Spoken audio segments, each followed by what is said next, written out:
Last night, I dreamed. I walked through the maze to Lily's garden. This next song gives us two sibling relationships that show two very strong yet very different emotions. On the one hand, we of course have the sibling relationship that we've been following this entire time, that between Archibald and Neville. Now at the beginning of the song we discover that Archibald is leaving. This is not the first time he's done this, though it is the first time that we've seen him do this. And we discover that the reason that he's leaving is actually twofold.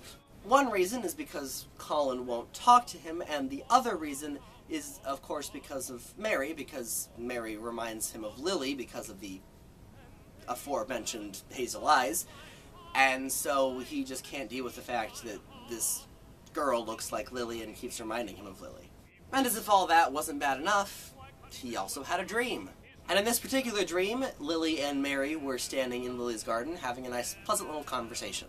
They turned to invite Archibald to the conversation, but Archibald didn't want to go to the conversation because he was afraid, and then he woke up, found out that it was a dream and that Lily is still dead, and realized that that means that he wants to get out of the house and travel and do whatever he does when he's trying to cope with the fact that Lily isn't here anymore. So that's what we get with Archibald with this particular song. We get more of Archibald's despair and sadness over Lily's death, and trying to deal with the fact that Mary reminds him of Lily. Now the other part of this conversation is Neville, and obviously this particular thing is up for interpretation, but what I believe that this song does is it proves that Neville does care for his brother.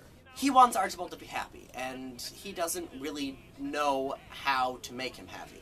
He believes that the way that Archibald can be happy is to get rid of the manor by giving it to him, and then, moving away, forgetting about Lily, and starting a new life. Obviously, that's not going to work with Archibald. I mean, he's already left the manor several times, and it doesn't matter. Even if he gave it to his brother, he would still think of Lily, because it doesn't matter where he is, he's going to continue to think of Lily. But Neville doesn't fully understand this, because the way that Neville deals with grief as we get through this song is that he does just kind of cut it away. An exact line is that he wants Archibald to be cut off from pain and loss, a bit like him.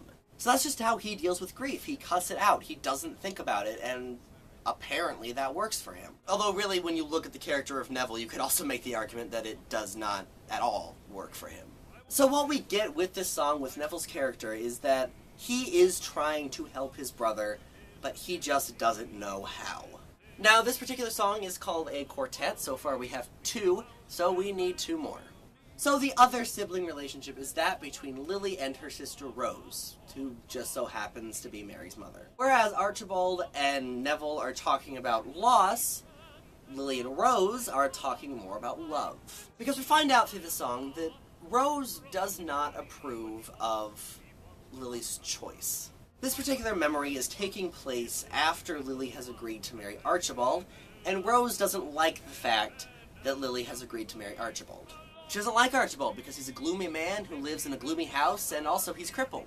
I mean, he's not really crippled, he just has a hunchback, but they view it as being crippled because, different time and all that. So we hear through this song that Rose did not approve of Lily's choice, and in fact told her that she can't marry Archibald. She comes right out and says, I don't understand why you love him, he doesn't understand why you love him, you can't marry him. Because if you marry him and have children, the children could be crippled too, and you don't want that. So we have this strong emotion against Archibald that Rose has, and she even comes right out and says, if you marry him, you won't see me again. And Lily responds to this by saying, I don't care what you think. I'm not looking for your approval. I love him. I'm going to marry him. We're going to have children. So she basically comes right out and says, I'm going to marry him. If you can't accept that, I'm sorry. So it shows both the strong-willed nature of Lily, but also just how much love she has for Archibald. I mean, she was willing to be completely abandoned by her family just because she was marrying this guy. And I'm not going to say she was okay with that, but that just shows how much she loves Archibald. And it's very touching to see that love, to see that Lily's love for Archibald was as strong as Archibald's love for Lily. So with the song, we see this strong love from Lily. We see her reprimanding her sister for telling her she can't marry Archibald. And then on the other side of that coin, we see Archibald trying to deal with the fact that Lily's gone, and Neville trying to deal with the fact that Archibald's dealing with the fact that Lily's gone. So we have two very different yet very strong emotional attachments, one with love and one with loss, that they're both trying to deal with. It's a very powerful and just a very well done song. So that is it for this week's song. Tune in next week for next week's song. See you then.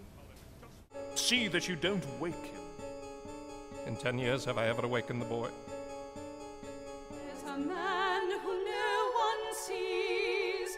There's a man who lives alone. There's a heart